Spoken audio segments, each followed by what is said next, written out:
Ross Cool. McGibbon, welcome to the podcast. Second time. Pete, thanks for having me. It's good to be back for round two. Man, my pleasure. So what have you been up to in the meantime? I had you on probably, a year and a half ago, talking about what you do. So tell us a bit about yourself and what you've been up to. Well, I guess you could class me as a herpetological photographer, and anyone who doesn't understand that term, it just means reptiles. It's not medical. It's not medical. It's not medical. It just means reptiles and amphibians. So that's what I specialize in. I guess I class myself as a wildlife photographer, but I mainly specialize in reptiles. So it's my niche. To sort of pause you there, does it always seem to me like a really stupid term, herpetology, to mean lizards and frogs or amphibians, Yeah. but it doesn't include birds, which are technically inside of reptilia, right? Reptiles and crocodiles as well. I don't know, crocodiles probably count. I guess they're reptiles, they're in there as well, but birds are more closely related to lizards and snakes than they are to crocodiles, I think, or it might be the other way around, but I know it's a bit weird. You might be talking about dinosaurs there where, there was a big sort of, truth bomb dropped on the world some years ago about, everyone thought that, reptiles were the closest living descendants of dinosaurs, obviously because they look a lot similar and look like they haven't evolved that much. So everyone was thinking, big claim to fame, reptiles are the closest living thing to dinosaurs, and actually birds are a lot closer. So, well, they are. They're descended from them directly. So yes. It's pretty crazy, right? You would have had thousands and thousands of dinosaur species only 65 million years ago. Yep. The asteroid hits and they just go through a massive bottleneck where all these species die. And we literally have a single species that survived and became diversified into birds that are modern birds. Yeah, crazy, isn't it? Yeah, exactly. Anyway, what have you been up to in the meantime? How have you been surviving lockdown and COVID in WA? You probably escaped the brunt of it, right? Well, yeah, like I got away since I spoke to you last year, one of the major trips I did was Arizona. So I got over to Arizona photographing rattlesnakes and Gila monsters, and, which are, one of the, there used to be only two venomous lizards, and one was the Gila monster, and it was very famous because of that.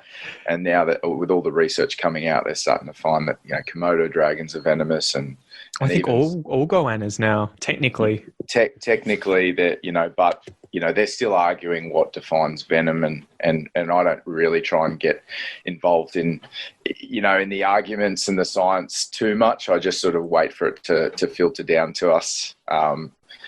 Reptile enthusiasts, and then I sort of make my assumptions from there based on, what's actually proven and what's just hearsay, So how was the trip to the US? Was that your first time going to the US? Not first time going to the US, but first time actually going over there to photograph reptiles, which was really cool. And I was going over with a mate who's been to Arizona and to the US to photograph probably 3 times before, so he kind of knew it very well, and it was awesome just to get someone familiar with all the spots, and we just got out there and went hard for about a week straight, and then went on to Vegas. I've heard it's crazy over there. I was watching the Joe Rogan podcast, and I'm not sure. I think there was an Australian guy. Yeah, it would have been an Australian guy who was getting interviewed, and he was like, everyone gives Australia a hard time about the snakes and everything. And he's like, man, I lived there and I've seen 2 in my life. And then he's like, but the moment I step off the plane in America and I go to Arizona, I've seen 33 rattlesnakes in the period of 2 weeks. And he's just like, this place is screwed up. There's more snakes than you can shake a stick at. And you guys are terrified of Australia. So how was it trying to find rattlesnakes? Oh, it was actually super hot when we went. So the perfect times for us were like early morning, late afternoon, and then at night time. So fortunately, through the warmer months, their snakes are more active, but they're more active at night, which, not a lot of people are out and about walking around the Arizona desert at night. But we were. You're Breaking Bad, right? Yeah, exactly. Yeah. Making blue meth. Yeah, doing something sketchy. So, mate, it was amazing. We really cleaned up over there. A lot of the species list that we were after we found, and I wrote a really cool article about it, which is just been released in the Australian Herpetological Society's publication called the Red Belly Courier. I don't know if a lot of your audience probably wouldn't know that publication, but it's an annual thing that the reptile community gets behind every year, and it's kind of like what everyone's been doing, and it's full of great articles. So I'll give that a little bit of a plug if there's anyone out there into reptiles. Look up that publication. Well, you've nailed it, right? You've, with your photography skills, becoming more and more, I think, renowned in Australia, at least with herpetological species. You've been on quite a few magazine front covers and book front covers. You've been really crushing it recently, haven't you? Yeah. A lot of publications likes to use me for free photos. So yeah. We can talk more about that later on. Yeah. No, it is one of those things that I'm glad I have a day job as a firefighter, because it's not really something you can make a living out of, just because it is such a specialised and such a niche market. But it's always humbling to me when anyone buys a print or wants to see my work in a magazine or something like that. So a lot of it I just do for free and just get it out there. They are incredible shots, though. I mean, you guys hopefully have seen Ross's work from the last podcast that we did, and hopefully you went and checked out his website and photos and products and everything. But what goes into nailing a photo of a reptile, especially a very venomous reptile that is potentially, deadly? Well, first thing you got to do is go out and find it. So I don't photograph any captive stuff, or I do a lot of snake catching on the side as well, relocating snakes from people's homes. But I'm a bit of a purist in my photography, and it means a lot more to me to go out there and find the animal in the wild and photograph the wild species that I have put so much effort into finding. So, that starts off with researching the animal, figuring out its habits, knowing as much as I can about it, going out to the wild, wherever that is in Australia, and then tracking that species down and hopefully taking a good shot of it before it disappears. It's sort of like bow hunting versus using a rifle, right? You've got to really go out there, creep up on the animal. It requires a heap of skills rather than just see it, point and shoot. Yeah, usually, snakes and reptiles are so cryptic, and that's why you were saying before that your mate, only saw 2 snakes while he was living here. And that's because they survive by being hidden and secretive. So, I either have to find them at night time where they're crossing a road or something like that by driving up and down a road, or I have to get out there on foot. And, unless you really know what you're doing and what you're looking for, it's pretty hard to find snakes on foot. But, yeah. Well, that's what I was wondering, because you always seem to come up with the, you come up with the good stuff when you go on these trips. But do people seem to appreciate just how many hours of driving or walking or hiking or searching have actually gone into the probably, several minutes that you might have with this, beautiful, really rare to see animal in front of the camera, and you've got to sort of make it all work, because we only ever see the final product, right? Exactly. You only ever see my successful hunts where, all the unsuccessful photos, they get deleted and they never see social media. And, all the times where I've gone for a species and targeted that particular species, then not found it, you guys don't get to see. So, yeah, you guys just get to see the good stuff. So I try and keep that coming, and seems like 100% hit rate, right? It's like, oh, Ross went out again and nailed it. And you're just like, yeah, that was actually the 10th trip this week, or to try and find this snake. Exactly. Only earlier this year, I found a desert death adder, which is one of our 9 species of death adder in Australia. And it was the last one I had to find, sort of to tick off all of those species. But it took me about 13 tries, for whatever reason, the times you go to the right habitat and it would be the wrong time of year, or it would be just a cold patch of weather where they weren't active, or sometimes it would be perfect weather and perfect conditions, perfect habitat, and for some reason they just weren't moving that night. So,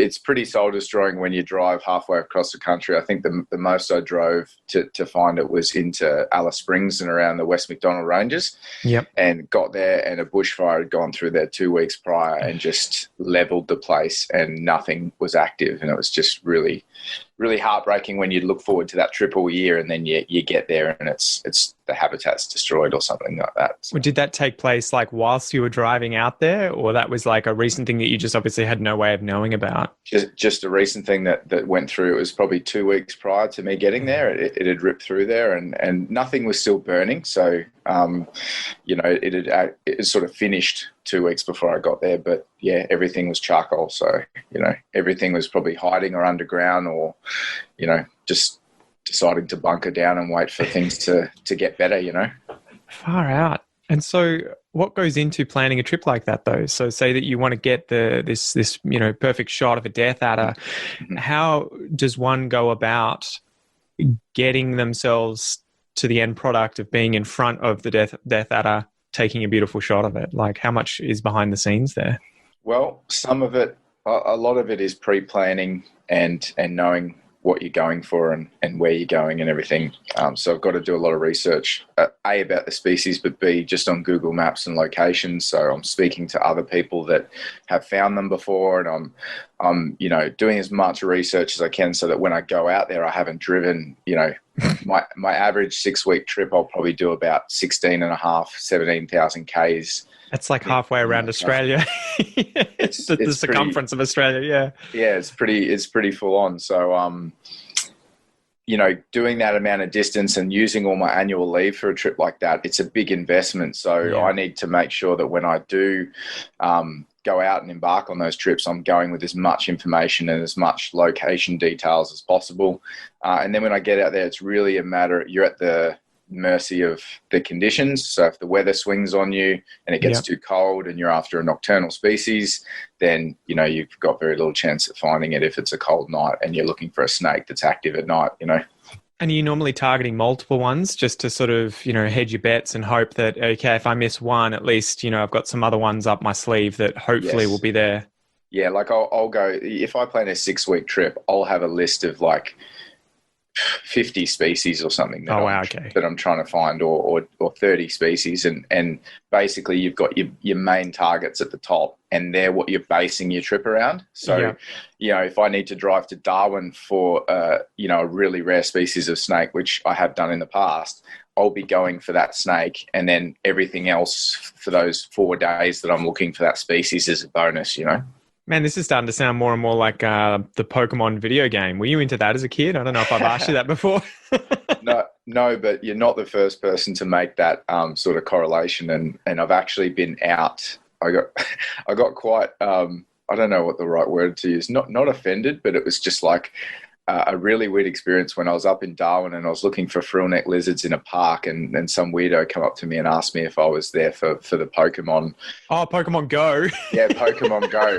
Where people were actually going to real locations and then trying to find virtual Pokemons. And I was like, no, you idiot. I'm actually looking for a real animal in the wild. And he was like, I was like, oh, cool, man. This is Pokemon Go in real life, yo. Yeah. I'm like, and then I thought about it and I'm just like, this is what people could be doing with their time. They could actually be out there looking for real animals, photographing things that are right there in front of them that they would get a way better experience from. And here they are doing it virtually on their phone. It's easier. It's really weird. It was weird to me anyway, man. It was weird. Yeah, I loved it. I always grew up on Pokemon. I was there when it first came out. I was just like, oh man, I don't know what it was, but I think that the fact that I'd had 2 parents as biologists, we used to go down to the beach or into the bush and be lifting stuff up, looking for animals and critters and all sorts of stuff, putting them in containers and taking them home. And I just loved Pokemon. But I had that sort of realization when I picked up bird photography, and I was like, this just feels like I'm playing Pokemon, but I'm not catching them or making them fight, right? Like I'm literally going out with a specific target, trying to get a good photo. And I'm like, it's like you get home, you go through it and you're like, yeah, I've got one. Yeah, there's a lot of similarities, but you can do the real thing. So I encourage people to actually take more of an interest in wildlife instead of virtual games. Well, and what are the things that people don't understand about the differences between, say, bird photography or taking photos of their close relatives, snakes? Because I imagine there's a completely different skill set. Well, there's probably a lot of similarities, and I don't really get too much into bird photography myself. I think that I don't know, you've got to have a passion for what you're doing. And for me, I'm a hands-on guy, and I like to get, up close and personal with the stuff that I find. And bird photography is great in a way that you can go out in the wild. You can really appreciate nature. You can settle into one spot and wait for birds to come and fly into your zone. Yeah. And then you can take photos, and there's no hands-on, there's no interfering with the wildlife, nothing like that. Whereas, for me, I grew up catching snakes and lizards, and I'm fascinated by them. So I like to get hands-on. So, if there's a tiger snake over there, I'll go and catch it, and, and then I'll photograph it, or the other way around, because a lot of people don't really understand that with reptile photography, if you try and take photos of snakes, you're probably just going to get a bit of body in the long grass. Do you know what I mean? Yeah. Like, to actually get a photo of that snake, you've generally got to catch the animal and then put it into some short grass, so then you can take some photos of it. You know what I mean? Or get it to sort of sit there and realize that you're not a threat. And then that's where, snake handling and stuff comes into it. But obviously I don't advise the general public to do any of that. I'm a take the photos of them in the grass. Yeah. Just from a distance with a bird photography lens. With a bird photography lens. That's how the general public probably needs to interact with snakes. But for me, I'm a professional snake handler. I do this. I've done this my whole life. I do it professionally as well as, for my own passion. So if there was no Facebook, if no one ever saw my photos, I'd still do it because I love it, When people probably don't realize you're using a rather wide angle lens. And so the photos appear to be, it should have a little thing of like, subject is actually much closer to the camera than may appear at the bottom, right? Yep. Well, I do. I specialize in wide angle photography. So I'm sometimes inches from the animal itself. And that takes a certain amount of understanding what you're doing so that you're not putting yourself in harm's way unnecessarily, especially with venomous species. But my style of photography is basically wide angle, so I can get all the habitat in the background, because I really like to tell that story of where the snake comes from as well. So you'll find that if anyone checks out my photos, you'll get a beautiful landscape photo with basically an animal in it, and that's the formula I sort of stick with. I think that's one of the things people don't really respect about good photography until they start becoming photographers themselves, is just that you often have a subject in the photo, but then there'll be all of the broader context, which is sort of really subtle, but without that, it's kind of it wouldn't be the same photo, right? And so quite often you have these beautiful photos of, say, goannas on branches coming towards the camera, but you can also see, the sand and the dunes behind them, the sky, the clouds, everything like that. And you nail the flash. I always see, like, you have the wildlife flash going forward with the bright sun and sky usually in the back. So it looks like there is so much work that goes into getting those photos. Do you have to worry too much about the I guess you would say, ethics of manipulating or sort of holding the animal back from doing its thing when you're posing it or getting it, ready for a photo? What are your sort of constraints there? When it comes to ethics, I think as long as you're not affecting the animal's survivability and you're not putting it under too much undue stress. Like if I go and catch a lizard, for that first brief moment, the lizard's going to think, "Oh, a predator has me," Yep. And there are a lot of purists out there that would be like, no, completely hands off. If you interfere with the wildlife, then they just lose their mind at the thought of that sort of thing. But they don't understand that for reptile photography to actually come into the world, and for me to educate people about them and show people these animals, most of the time you have to catch the lizard, otherwise it's disappeared. Like I always try and photograph in situ if I can. Yeah. But it's very rarely what actually happens out there in the wild. Like if you see a snake in long grass, you've got seconds before it notices you and disappears. You know what I mean? So if there were no people like me out there doing reptile photography and actually catching and positioning the animal for a photograph, there would be no reptile photos in a book that you could look at and go, "Oh, that's what that animal looks like. So when it's here's what the animal looks like from behind when it's running away. Exactly. So if people want a blurry photo of a lizard disappearing, or a picture of 2 inches of snake in long grass where they can't tell what it is, then that's what happens if you have that purist mindset of, I'm not going to interfere with the animal. So it is a trade-off. It's a trade-off. So what you need to do in my position is get very good at learning the animal's behavior, knowing how to interact with it, how to handle it gently. And then I find that my subjects calm down very quickly when they realize that I'm actually not there to harm them. They get over that, if you catch a snake by the tail, it's going to flip out for a bit. And then if you do the right thing and you handle it correctly and gently and slowly, and you're moving slowly with the animal, they do tend to go, oh, hang on a minute, I'm not getting eaten, I'm not getting attacked by a predator, it's not harming me. And they do calm down. And I've had a lot of reptiles get curious at me then. And then I've also had a lot just want to keep getting away. So yeah, but I imagine too, if you lower your profile and you're lying down quite a lot for these photos, they're going to feel a lot less threatened because you're not this big ass, shadow thing in front of them. Correct. So a lot of people don't realize that reptiles see us as large predators. So when I take my photos, I'm doing it for 2 reasons. I'm down on the ground, laying on my stomach, mostly to get the right perspective, because when humans walk around and observe the world from, a 6 foot high, depending on how tall you are, 5'9", exactly. That perspective, you're used to looking down on small animals. So if I just walk up to an animal and I'm standing and I take a photo of a reptile, you're going to see what you would see if you just came across it. And that perspective isn't new and it's not different to anyone.